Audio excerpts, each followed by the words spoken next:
مسلمانوں کا ان کی ایمانی قوت کے مطابق امتحان لینا اللہ تبارک و تعالی کا قانون ہے۔ بیماری، ناداری، غربت، مصیبت، یہ سب رب تبارک و تعالی کی طرف سے آنے والی آزمائشیں ہیں جن سے مخلص اور منافق ممتاز ہو جاتے ہیں۔ یہاں آزمائشوں سے متعلق دو احادیث ملاحظہ ہوں۔ حضرت انس رضی اللہ تعالی عنہ سے روایت، سرکار دو عالم صلی اللہ علیہ وسلم نے ارشاد فرمایا، بڑا ثواب بڑی مصیبت کے ساتھ ہے، اور جب اللہ تعالیٰ کسی قوم سے محبت فرماتا ہے تو انہیں آزمائش میں مبتلا کرتا ہے، بس جو اس پر راضی ہوا اس کے لیے اللہ تعالیٰ کی رضا ہے، اور جو ناراض ہوا اس کے لیے ناراضی ہے۔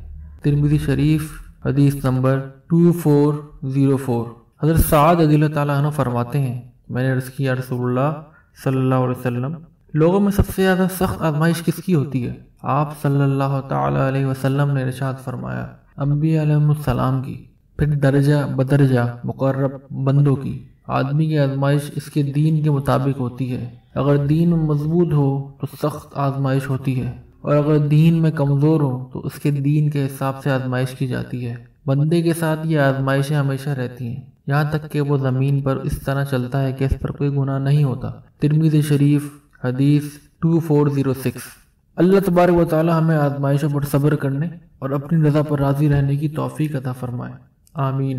ارشاد فرمایا، بے شک ہم نے اس امت سے پہلے لوگوں کو طرح طرح کی آزمائشوں میں ڈالا، لیکن وہ صدق و وفا کے مقام میں ثابت اور قائم رہے تو ضرور ضرور اللہ تعالیٰ انہیں دیکھے گا جو اپنے ایمان میں سچے ہیں، اور ضرور ضرور اپنے ایمان میں جھوٹوں کو بھی دیکھے گا، اور ان میں سے ہر ایک کا حال ظاہر فرما دے گا۔ تفسیر مدارک سورہ عنکبوت آیت نمبر 3۔